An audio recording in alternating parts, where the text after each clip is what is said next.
Sean todos muy bendecidos y bienvenidos a mi canal Ministerio de la Palabra de Casa en Casa, en donde queremos leer todos los días un capítulo de la Biblia, de nuestra Sagrada Biblia que es lumbrera a nuestros pies. Capítulo 7 de la Carta a los Romanos. ¿Acaso ustedes ignoran, hermanos?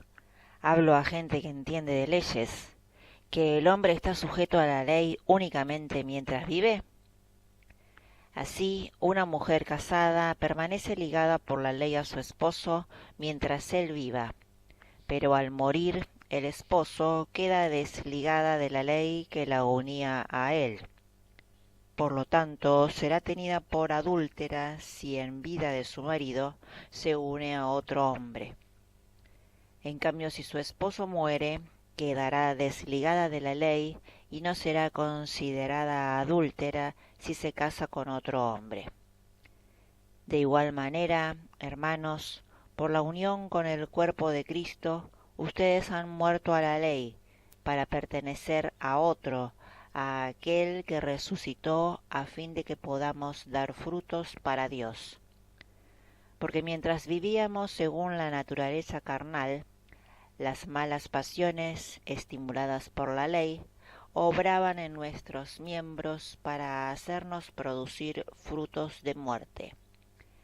Pero ahora, muertos a todo aquello que nos tenía esclavizados, hemos sido liberados de la ley, de manera que podamos servir a Dios con un espíritu nuevo y no según una letra envejecida.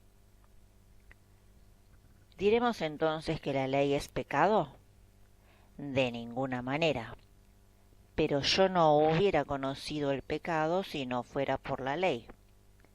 En efecto, hubiera ignorado la codicia si la ley no dijera, no codiciarás. Pero el pecado, aprovechando la oportunidad que le daba el precepto, provocó en mí toda suerte de codicia, porque sin la ley el pecado es cosa muerta. Hubo un tiempo en que yo vivía sin ley, pero al llegar el precepto, tomó vida el pecado, y yo, en cambio, morí. Así resultó que el mandamiento que debía darme la vida me llevó a la muerte, porque el pecado, aprovechando la oportunidad que le daba el precepto, me sedujo y por medio del precepto me causó la muerte. De manera que la ley es santa, como es santo, justo y bueno el precepto. ¿Pero es posible que lo bueno me cause la muerte?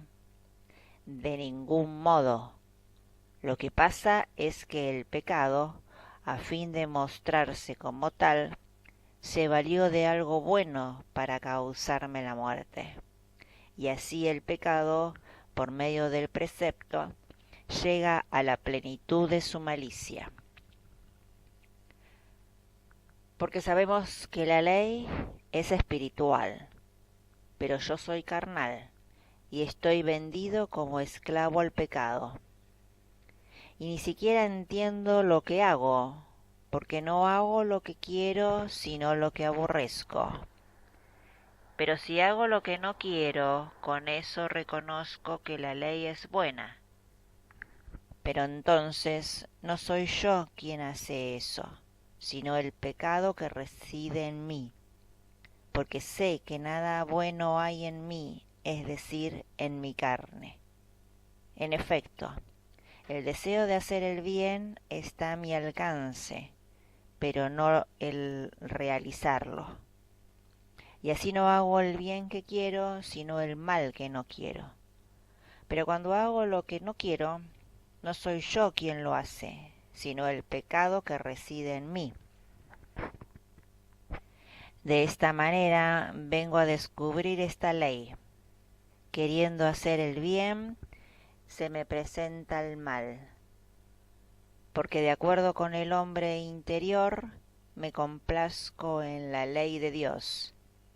Pero observo que hay en mis miembros otra ley que lucha contra la ley de mi razón, y me ata a la ley del pecado que está en mis miembros. ¡Ay de mí! ¿Quién podrá librarme de este cuerpo que me lleva a la muerte? Gracias a Dios por Jesucristo nuestro Señor. En una palabra, con mi razón sirvo a la ley de Dios, pero con mi carne sirvo a la ley del pecado. Es palabra del Señor.